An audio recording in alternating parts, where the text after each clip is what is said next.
You know, I went to San Francisco last week. What an amazing city. Really? On vacation? No, for work. A big job, actually. I had to do a photo shoot for a magazine in the bar of a five-star hotel. Wow! And they flew you all the way to San Francisco to do it. Yes, it was some hotel.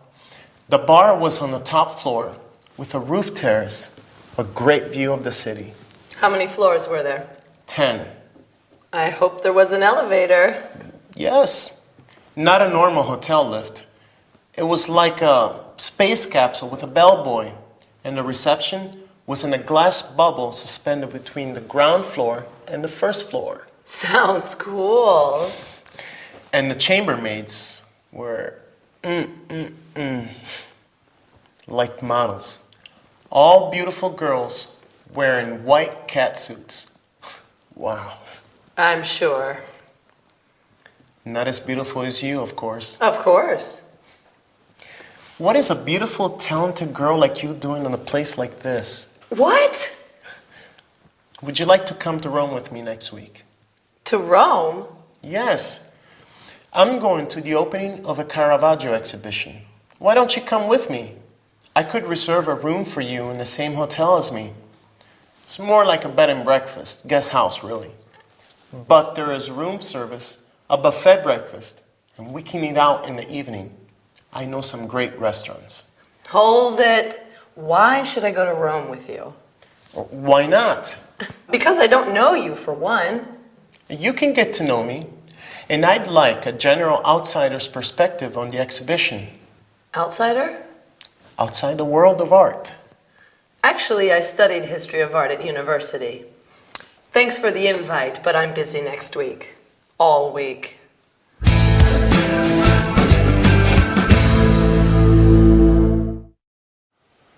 Hello again and welcome back.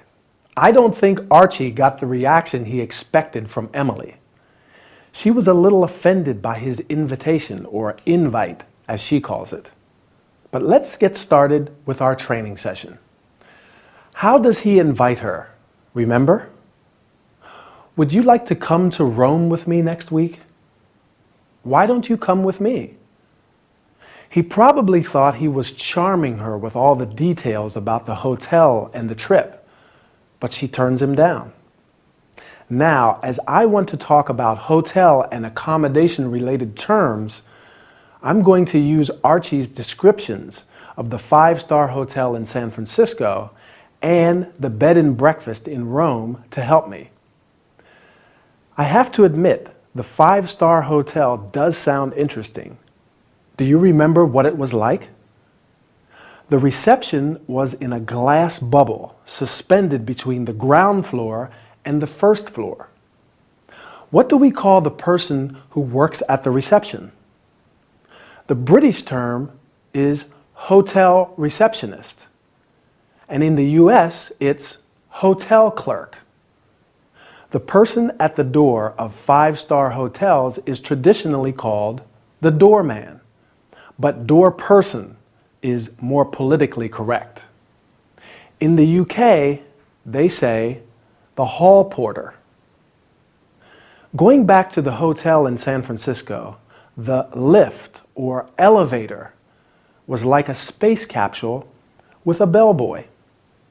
The bellboy is the person who carries the guests' luggage and takes them up in the lift. Oh yes, lift is the British term, by the way, and elevator is the American term. Who else does Archie talk about? The chambermaids, apparently all very beautiful girls.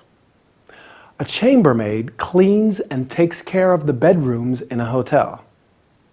Usually, in five-star hotels, there's also room service and laundry service. Now, the B&B in Rome, where Archie is staying, is probably not as luxurious, but there is room service and a buffet breakfast. As the name suggests, bed and breakfast, the price of the room includes breakfast. We also call this kind of accommodation a guest house. If a hotel has a restaurant, you can often stay there half board or full board. That's when you eat all your meals in the hotel restaurant. I usually like to explore and eat out when I travel, don't you? Or stay in self-catering accommodation. Self-catering means it has a kitchen area where you can cook your own meals and save a bit of money. Eating out all the time is expensive. Well, that's all we have time for, so I'll say goodbye. See you again soon.